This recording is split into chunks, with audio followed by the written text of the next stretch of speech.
Hi കൂട്ടുകാരെ, എല്ലാവർക്കും എൻ്റെ ചാനലിലേക്ക് വീണ്ടും സ്വാഗതം. അപ്പോൾ ഇന്ന് ഞാൻ വന്നിട്ടുള്ളത് ഒരു ചക്ക ഹൽവ ആയിട്ടാണ്. ഇനിയിപ്പോൾ മഴക്കാലത്തൊക്കെ ചക്ക ചുമ്മാ പഴുത്ത് ചാടിപ്പോകും. അപ്പോൾ നിങ്ങളങ്ങനെ ചുമ്മാ നശിപ്പിച്ച് കളയാതെ ഇതുപോലെ ഹൽവ, ജാം ഇതൊക്കെ തയ്യാറാക്കി വെക്കുകയാണെങ്കിൽ കുറച്ച് നാൾ നമുക്ക് സൂക്ഷിക്കാനും പറ്റും, കഴിക്കാനും പറ്റും കേട്ടോ. ഹൽവ ഉണ്ടാക്കിയിട്ട് കുറച്ച് ദിവസം പുറത്തൊക്കെ വെക്കാം. അത് കഴിയുമ്പോൾ നമുക്ക് ഫ്രിഡ്ജിലോട്ട് മാറ്റുകയും ചെയ്യാം. അപ്പോൾ ഇതിൻ്റെ ഇൻഗ്രീഡിയൻസ് എന്നൊക്കെ പറയുന്നത് നമ്മുടെ വീട്ടിൽ തന്നെ ഉള്ള ചേരുവകൾ തന്നെയാണ്. കുറച്ച് ടൈം ഇതിൻ്റെ ഒരു തയ്യാറാക്കാൻ വേണ്ടിയിട്ട് എടുക്കുമെന്ന് മാത്രമേ ഉള്ളൂ. നമ്മളൊന്ന് ക്ഷമിച്ചിട്ടുണ്ടെങ്കിൽ നമുക്ക് നല്ല ഹെൽത്തി ആയിട്ടുള്ള ഹൽവ നമുക്ക് വീട്ടിൽ തന്നെ കഴിക്കാൻ പറ്റും. അപ്പോൾ ഇതുപോലുള്ള റെസിപ്പികൾ ലഭിക്കാനായിട്ട് ഈ ചാനലൊന്ന് സബ്സ്ക്രൈബ് ചെയ്ത് കൊടുക്കാം കേട്ടോ. അപ്പോൾ നമുക്ക് വീഡിയോയിലോട്ട് പോകാം. അപ്പോൾ ഞാൻ ഈ ഹൽവ ഉണ്ടാക്കാൻ വേണ്ടിയിട്ട് ഒരു വലിയ ബൗളിൽ നിറച്ച് ചക്കപ്പഴം എടുത്തിട്ടുണ്ട്. ഏകദേശം ഒരു 2.5 ഗ്ലാസ് അളവ് എടുത്തിട്ടുണ്ട് കേട്ടോ. അപ്പോൾ ഞാനിവിടെ എടുത്തിട്ടുള്ളത് വരിക്കച്ചക്കയാണ്. അതും അത്യാവശ്യം നന്നായിട്ട് കട്ടിയുള്ള ടൈപ്പ് ചുളയാണ്. കൂഴച്ചക്കയൊക്കെ ആണെങ്കിൽ നമുക്കിത് മിക്സഡ് ജാറിൽ അടിച്ചെടുക്കേണ്ട ആവശ്യമൊന്നും വരില്ല. നന്നായിട്ട് കൈ കൊണ്ട് ഞെരടി എടുത്താൽ മതി. ഇതിപ്പോൾ നന്നായിട്ട് നമുക്ക് ഒന്ന് അടിച്ചെടുക്കണം. അപ്പം ഞാനിതൊരു മിക്സഡ് ജാറിലോട്ട് ചേർത്ത് കൊടുക്കുകയാണ്. ഇത് അത്യാവശ്യം നല്ല കട്ടിയുള്ള ചുളയാണ്. അപ്പോൾ അതുകൊണ്ട് നല്ല പേസ്റ്റാക്കി ഇത് എടുക്കേണ്ടി വരും കേട്ടോ.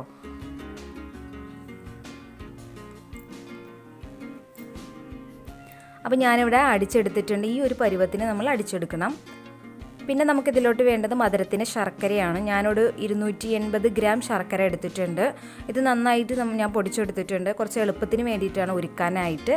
അപ്പോൾ നമുക്കൊരു പാനിലോട്ട് ചേർത്ത് നമ്മൾ എടുത്ത ശർക്കരയുടെ പകുതി വെള്ളവും ചേർത്തിട്ട് നമുക്കത് നന്നായിട്ടൊന്ന് ഉരുക്കിയെടുക്കണം. അപ്പോൾ ഉരുക്കിയെടുക്കുമ്പോൾ പെട്ടെന്ന് ആവാൻ വേണ്ടിയിട്ടാണ് ഇങ്ങനെ നമ്മൾ പൊടിച്ച് ചേർക്കുന്നത് കേട്ടോ. ഇനി നന്നായിട്ട് ഇത് ഉരുക്കിയതിന് ശേഷം നമുക്ക് അരിച്ച് മാറ്റി വയ്ക്കാം. ഇനി ഇതിലോട്ട് വേണ്ടത് തേങ്ങാപ്പാലാണ്.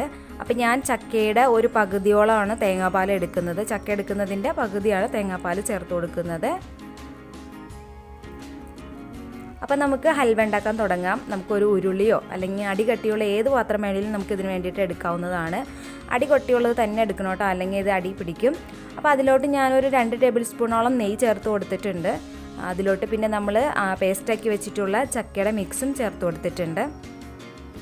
ഇനി നമുക്ക് ഈ ചക്ക നന്നായിട്ട് നെയ്യിലൊന്ന് വഴറ്റിയെടുക്കണം. ഈ ചക്കയുടെ അകത്ത് അത്യാവശ്യം വെള്ളത്തിൻ്റെ അംശമൊക്കെ ഉണ്ടാവും. അതൊക്കെ പോയി നല്ല ഡ്രൈ ആയിട്ട് നമ്മുടെ പാത്രത്തിൽ നിന്ന് വിട്ട് വന്ന ഒരു പരുവാവണ വരെ നമ്മളിത് വഴറ്റിയെടുക്കണം. അപ്പോൾ അതാണ് ഞാൻ പറഞ്ഞത്, കുറച്ച് ടൈം ഇതിനാണ് നമുക്ക് കുറച്ച് ടൈം എടുക്കുന്നത്. അപ്പോൾ കുറച്ച് ക്ഷമയുണ്ടെങ്കിൽ നമുക്കിത് തയ്യാറാക്കാൻ പറ്റും. അപ്പോൾ ഇത് നന്നായിട്ട് പാത്രത്തിൽ നിന്ന് വിട്ട് വന്ന പരുവായി കഴിയുമ്പോൾ നമുക്കിതിലോട്ട് ശർക്കരപ്പാനി ചേർത്ത് കൊടുക്കാം കേട്ടോ. അപ്പോൾ ഞാനിവിടെ അരിച്ചിട്ട് ചേർത്ത് കൊടുക്കുന്നത് അതിൽ വേസ്റ്റൊക്കെ ഉണ്ടെങ്കിൽ പോകാനായിട്ട്. അപ്പോൾ ഇത് നമ്മൾ ശർക്കരപ്പാനി ചേർക്കുന്ന സമയത്ത് ഇങ്ങനെ കട്ട കെട്ടിയൊക്കെ കിടക്കും കേട്ടോ. പക്ഷെ അത് മിക്സായി കറക്റ്റ് നന്നായിട്ട് യോജിച്ച് വരും.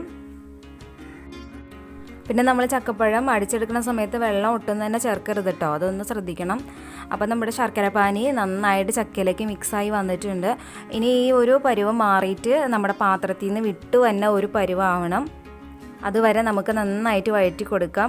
ശർക്കരപ്പാനി ചേർക്കുമ്പോൾ നന്നായിട്ട് ഇങ്ങനെ പൊട്ടിത്തെറിക്കും കേട്ടോ. അപ്പോൾ അതൊന്ന് ശ്രദ്ധിക്കണം. ആ വെള്ളത്തിൻ്റെ അംശമൊക്കെ ഒന്ന് പോയി തീരുന്നതാണ്.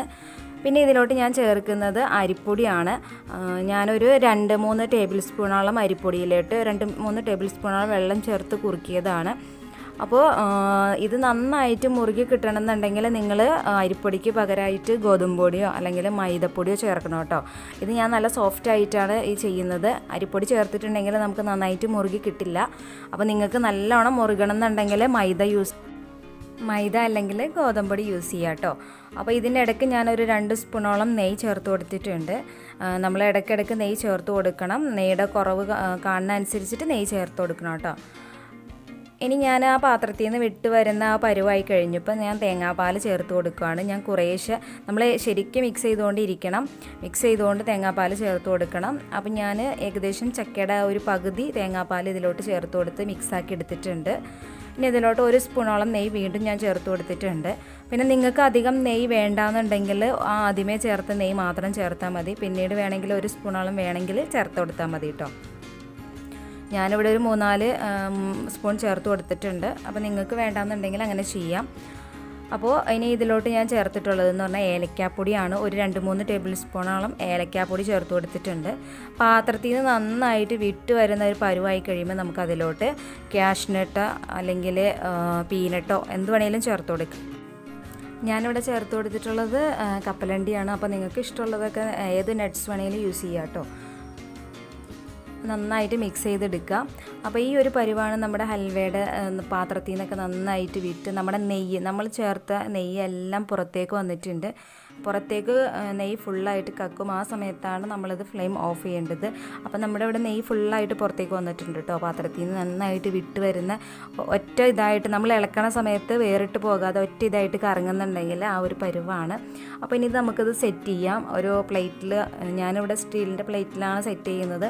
അപ്പോൾ നമുക്ക് ആദ്യം തന്നെ കുറച്ച് നെയ്യ് തടവി കൊടുക്കുകയൊക്കെ ചെയ്യാം. പക്ഷേ ഞാൻ ചേർത്തേക്കണതിൽ അത്യാവശ്യം നെയ്യ് ഉള്ളതുകൊണ്ട് ഇനി ഇതിലോട്ട് വേറെ എക്സ്ട്രാ നെയ്യൊന്നും ചേർക്കേണ്ട ആവശ്യമില്ല.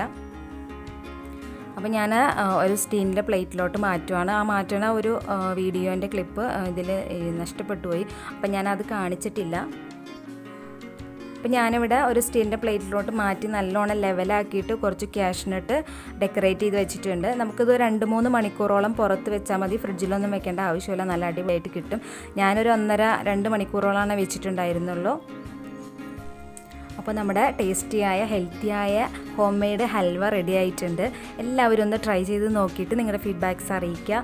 വീഡിയോ ഇഷ്ടപ്പെടുവാണെങ്കിൽ ലൈക്ക് ചെയ്യുക, അതുപോലെ ഷെയർ ചെയ്യുക. എൻ്റെ ചാനൽ ഇതുവരെ സബ്സ്ക്രൈബ് ചെയ്തിട്ടില്ലെങ്കിൽ ഈ വീഡിയോ അടിയിൽ കാണുന്ന റെഡ് കളർ സബ്സ്ക്രൈബ് ബട്ടൺ ഒന്ന് ക്ലിക്ക് ചെയ്ത് തരാം കേട്ടോ. അപ്പോൾ നമുക്കിനി അടുത്ത വീഡിയോ ആയിട്ട് വരാം. അതുവരെ ഓക്കെ, ബൈ, താങ്ക് യു.